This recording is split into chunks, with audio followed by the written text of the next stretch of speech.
दोस्तों, लोग सोचते हैं हम ज़्यादा बोलेंगे, ज़्यादा बातें करेंगे या दिन भर बेमतलब की बातें सोचते रहेंगे तो हम बुद्धिमान हो जाएंगे या बुद्धिमान समझे जाएंगे। लेकिन बुद्धि का विकास कैसे होता है, आज आप समझ पाएंगे। आर्कटिक क्षेत्र में एस्मिको नाम की एक प्रजाति रहती है। एक वैज्ञानिक इस प्रजाति पर रिसर्च करने उनके बीच रहने गया। इस प्रजाति की आदत थी, वो बहुत ही कम बोलते थे। वो दिन भर गिने चुने शब्द ही बोलते थे। वैज्ञानिक को कुछ ही दिनों में उनके बीच रहने में तकलीफ होनी शुरू हो गई, क्योंकि वहाँ उनसे बात करने वाला कोई नहीं था। वैज्ञानिक को बात करने की आदत थी। कुछ दिन बीते, वैज्ञानिक आकुल व्याकुल होने लगा। उसने सोचा, मैं ये कहाँ आ गया, इनके बीच रहते रहते कहीं मैं पागल ना हो जाऊं। वैज्ञानिक ने सोचा, यहाँ से चला जाऊं, लेकिन वो हिम्मत करके रुका रहा। दुनिया का सबसे मुश्किल काम है शांत रहना, इसलिए आप सब भी 24 घंटे कुछ ना कुछ बोलते रहते हो, या तो मुंह से या अपने मन में। यहाँ तक कि नींद में भी हम सपनों के जरिए बोलते रहते हैं। दिन बीतते गए। महीनों तक शांत रहने और कम बोलने की वजह से वैज्ञानिक ने अपने अंदर एक अलग ही बात महसूस की। उसने जाना कि ये प्रजाति इस दुनिया में रहते हुए भी किसी अलग दुनिया में जी रही है।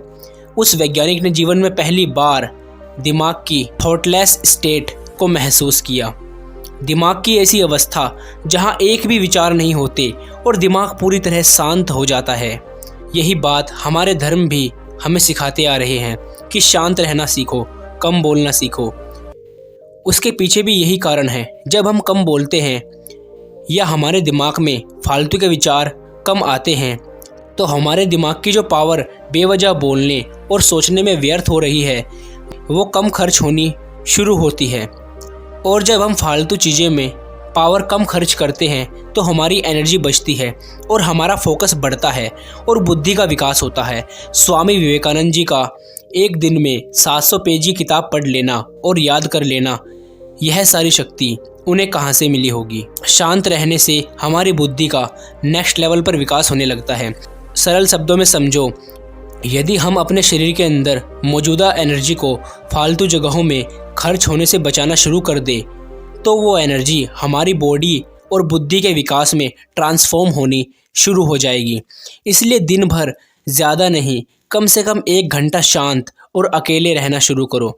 इससे आपको कुछ ही दिनों में अपने जीवन में बड़े बदलाव देखने को मिलेंगे। याद रखना, जितने भी लोग महापुरुष बनते हैं, वो अपनी गलत दिशा में बह रही एनर्जी को बर्बाद होने से रोकते हैं और फिर वही एनर्जी सही दिशा में ट्रांसफॉर्म होकर उनके जीवन को बदल देती है और वह साधारण से असाधारण बन जाते हैं। इसलिए हर दिन